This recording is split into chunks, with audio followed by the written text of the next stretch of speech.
मित्रों नमस्कार, स्वागत है आपका अपने प्रिय कार्यक्रम के अंतर्गत। मैं अनिल वत्स। कर्क राशि की हम बात करेंगे। 1 अक्टूबर सन 2020 शनि मकर राशि में प्रवेश कर चुके हैं जैसा कि आप जानते हैं, और गुरु का धनु राशि में, राहु और केतु का पंचम और एकादश भाव में प्रभाव है, शुक्र सिंह राशि के हैं और सूर्य कन्या राशि में। कैसा रहेगा प्रभाव? इस महीने कर्क राशि वालों का क्या प्रभाव रहने वाला है? मंगल जो है वो राजयोग कारक प्लैनेट है। मंगल पंचमेश और दशमेश होकर दशम भाव में स्थित है, तो अति शुभ बात है। और दूसरी खूबसूरत बात इसके अंदर ये रहेगी कि चंद्रमा जो कि लगन का स्वामी है वो भाग्यस्थान में है, और भाग्यस्थान का स्वामी जो गुरु है वो केंद्र में है चंद्रमा से। आइए देखते हैं क्या प्रभाव होने वाला है। पुनर्वसु, पुष्य और आश्लेषा, ये 3 नक्षत्रों का प्रभाव कर्क राशि में देखा जाता है। इसमें पुनर्वसु नक्षत्र जिसका स्वामी गुरु है उसके 1 चरण होता है। पुष्य जिसका स्वामी शनि है उसके 4 चरण हैं। आश्लेषा जिसके स्वामी बुध हैं और ये गणमूल नक्षत्र आता है और इसके भी 4 चरण हैं। अर्थात गुरु, शनि और बुध का प्रभाव लिए हुए ये राशि है। गुरु से स्वाभिमान इनका विशिष्ट रूप से देखा जाता है, और शनि इसमें सप्तमेश और अष्टमेश होकर अपना प्रभाव रखते हैं, और बुध का प्रभाव यह है कि वो व्ययेश हैं और पराक्रमेश हैं। आइए देखते हैं पहली, दूसरी, तीसरी तारीख 1 अक्टूबर को क्या प्रभाव रहेगा। 1 अक्टूबर की अगर हम बात करें तो अधिक मास पूर्णिमा तिथि, और सत्यनारायण भगवान की जो लोग कथा करते हैं वो कथा करें, व्रत भी रखते हैं, उससे उनकी मनोवांछित अभिलाषाएं, खास करके बेटियों को मनोवांछित सुंदर वर की प्राप्ति होती है। 2, 3, 4 2 तारीख की अगर हम बात करते हैं तो ये अधिक मास द्वितीय और आश्विन कृष्ण पक्ष महात्मा गांधी की जयंती भी है, उनका भी स्मरण करते हुए 3 तारीख को पंचक समाप्त हो जाते हैं। और 3 तारीख की जो स्थिति है वो ऑफिस के कार्यों में खूब मन लगेगा। पहले 2 दिन धर्म प्रधान कार्यों में गुरु के साथ आशीर्वाद लेने के दृष्टिकोण से, आध्यात्मिक साधना के पॉइंट ऑफ व्यू से बहुत उत्तम था। लेकिन अब 3 और 4 तारीख की जो स्थिति है वो अपने ऑफिस के कार्यों में मन लगेगा। प्रॉपर्टी वगैरह अगर कुछ लेना चाहते हैं तो उसमें इन्वेस्ट कर सकते हैं, उसमें लाभ भी हो सकता है। और इसी के साथ साथ यदि कोई बिजली इत्यादि का, इलेक्ट्रॉनिक का कोई काम है तो उसमें भी विशेष लाभ के संकेत दिखाई देते हैं। 4, 5, 6 4 को मंगल वक्री हो जाते हैं मीन राशि में। अब मंगल जो कि योग कारक प्लैनेट है, शुभ प्लैनेट है, अब जब ये वक्री होंगे तो निश्चित रूप से प्रॉपर्टी संबंधी कार्यों में कुछ विशेष लाभ भी दे सकते हैं। शुभ प्लैनेट जब वक्री होते हैं तो शुभ फल देते हैं, अशुभ प्लैनेट जब वक्री होते हैं तो बहुधा अशुभता लेके आते हैं। मंगल इसमें योग कारक प्लैनेट है, तो ये विशेष रूप से अगर जॉब संबंधी कोई समस्या होगी तो उसमें भी ये काम अच्छा कर सकते हैं। 5, 6, 7 5 को गणेश चतुर्थी, गणेश जी को प्रणाम करते हुए आर्थिक दृष्टिकोण से अगर हम देखेंगे तो कुछ लाभ होने के चांसेस हैं। लेकिन शेयर मार्केट में रुपया मत लगाइएगा, कमोडिटी में भी मत लगाइएगा, उसमें नुकसान होने के चांसेस ज्यादा हो सकते हैं। किसी की जमानत इत्यादि भी मत लीजिएगा, हानि हो सकती है। 8, 9, 10 सूर्य का चित्रा नक्षत्र में प्रवेश है 10 तारीख को, और ये समय उत्तम शुभ। कुछ हमने खर्चे किए पिछले 1-2 दिन में, लेकिन अब यह समय 2-3 दिन आपके लिए अच्छे रहेंगे। मान सम्मान की प्राप्ति होगी, यश कीर्ति की प्राप्ति का योग भी दिखाई देता है। 11, 12, 13 11 को रवि पुष्य योग, यदि कोई साधना करनी हो, पूजा पाठ करनी हो तो उसके लिए बहुत सुंदर योग है। ये विशिष्ट योग है। 12, 13, 12 तारीख की अगर हम बात करें, आर्थिक दृष्टिकोण से किसी को रुपया उधार देंगे तो परेशानी बढ़ सकती है, तो सोच समझ के रुपया उधार दें। किसी की जिम्मेदारी वगैरह भी अगर लेंगे तो निभानी पड़ेगी, और उसमें आप परेशान भी हो सकते हैं, इसका हमें ध्यान रखना होगा। 13, 14 13 को पुरुषोत्तम एकादशी का व्रत, और इसमें बुध वक्री हो जाते हैं। बुध व्ययेश हैं और पराक्रमेश हैं। जब ये वक्री होंगे तो ये ध्यान रखना होगा त्वचा के विकार ना आए, और सांस लेने में दिक्कत, फेफड़ों में इन्फेक्शन वगैरह ना हो, इन चीजों का हमें ध्यान रखना होगा। 15, 16, 17 16 तारीख को आश्विन अमावस मल मास की समाप्ति हो जाती है, और इसी के साथ साथ यदि आपका फैशन का या डिजाइनिंग का काम है उसमें लाभ हो सकता है। और यदि आप वास्तु के विशेषज्ञ हैं, एस्ट्रोलॉजी में कुछ काम कर रहे हैं, तो उसमें भी कुछ शुभता की प्राप्ति, आर्थिक लाभ हो सकता है, नए मित्रों के साथ मुलाकात भी बन सकती है। और 17 तारीख को शारदीय नवरात्र शुरू, इसमें घट स्थापन है माँ की पूजा के लिए, और इसी के साथ साथ अभियंग स्नान करना होता है और हवन इत्यादि करते हैं।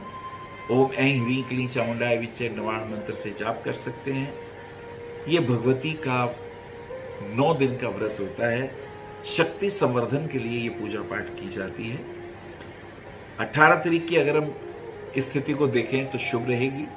प्रॉपर्टी संबंधी कार्यों में पेपर चेक करें, फिर धन निवेश करें, वरना हानि की संभावनाएं ज्यादा बढ़ जाती हैं।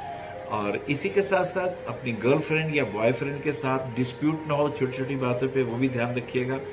पढ़ाई के दृष्टिकोण से कुछ लाभ हो सकता है, ये एक विशेष शुभता इसमें देखी जा रही है। 19 और 20 तारीख की अगर हम बात करते हैं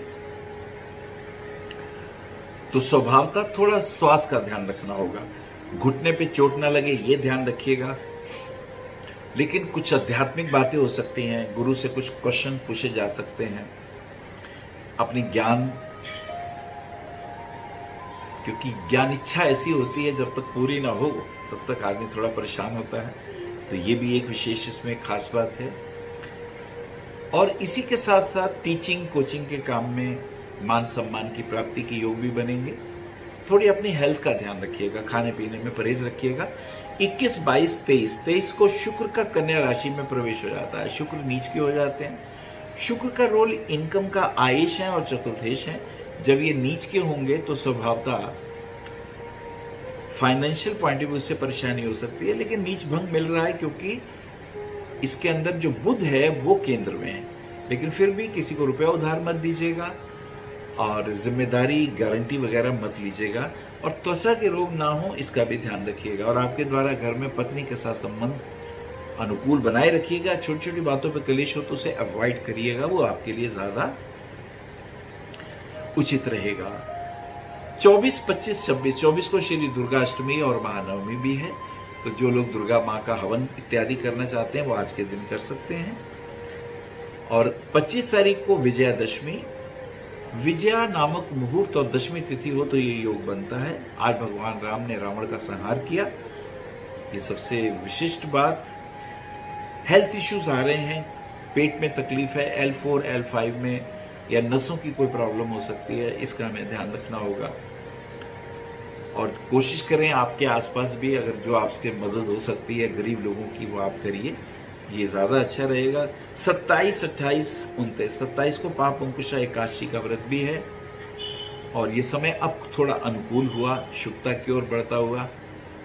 और इसी के साथ साथ यदि आपका टीचिंग कोचिंग का काम है तो उसमें लाभ, कपड़े का काम है, डिजाइनिंग का काम है तो उसमें भी लाभ के चांसेस दिखाई देते हैं। नए संपर्क जुड़ेंगे और नए मनोबल के साथ अपने काम को आगे बढ़ाइए। खाने पीने के उद्योग में लाभ। 28, 29, 30 को पंचक समाप्त होते हैं और 30 तारीख की स्थिति बहुत अच्छी। प्रॉपर्टी में अगर कहीं रुपया निवेश करना चाहते हैं कर सकते हैं, खरीदना चाहें खरीद सकते हैं, उसमें लाभ भी दिखाई देगा। हनुमान जी के मंदिर में प्रॉपर्टी खरीदने से पहले एक चोला जरूर चढ़ा दीजिएगा, वो आपके लिए शुभ रहेगा। और इसी के साथ साथ ऑफिस के अंदर पद प्रतिष्ठा की प्राप्ति, मान सम्मान की प्राप्ति, ये एक अच्छे योग दिखाई देते हैं। 30, 31 को आश्विन मास की पूर्णिमा, और इसी के साथ साथ चंद्रमा को अर्घ देना भी शुभ रहता है। मन की इच्छाएं भी पूरी होती हैं। कर्क राशि वालों के लिए कहना है कि एक मोती 5 सवा 5 रत्ती का सबसे छोटी उंगली में सोमवार वाले दिन पहने, शिव मंदिर में जाके शिवलिंग पे जल चढ़ाएं और मोती पहन सकते हैं। हनुमान चालीसा का पाठ आपके लिए बहुत शुभ है, और यदि आप मूंगा रत्न धारण करेंगे तो आपके आय पक्ष की वृद्धि होगी, ऑफिस में मान सम्मान बढ़ेगा, एजुकेशन के पॉइंट ऑफ व्यू से भी शुभ रहेगा। और पुखराज रत्न डालते हैं तो भाग्य की वृद्धि निश्चित रूप से होगी। सफेद रंग, लाल रंग और पीला रंग आपके शुभ रंग हैं, इससे आपको लाभ होता है, फायदा भी होता है। तो कुल मिला के कर्क राशि वालों के लिए ये समय अनुकूलता भरा हुआ है। पति पत्नी के संबंधों में थोड़ा तनाव आएगा, उसका ध्यान रखिएगा। हेल्थ इश्यूज में कफ इन्फेक्शंस वगैरह ज्यादा ना हो, इसका ध्यान बनाए रखिएगा। ये आपके लिए ज्यादा शुभ रहेगा। और हनुमान चालीसे के साथ साथ यदि आप सुंदरकांड का भी पाठ करेंगे तो आपके लिए अद्भुत रहेगा। यह हनुमान अष्टक को नहीं जानत है जग में, कपि संकट मोचन नाम तिहारो। इससे बहुत से शत्रु शांत होंगे, अरिष्ट अनिष्ट दूर होंगे। नमस्कार। आप आचार्य श्री अनिल वत्स जी के आध्यात्मिक प्रवचन, ध्यान व ज्योतिष संबंधी मासिक राशि फल फेसबुक, यूट्यूब, www.astroanilvats.com पर भी देख सकते हैं। For appointment, भविष्य कथन, Monday to Saturday, 11 a.m. to 6 p.m. BE 279, Street number 6, Harinagar, New Delhi 110064. Phone number 98917 39999, 98181 89993, 981 088 7002, 886 000 6030.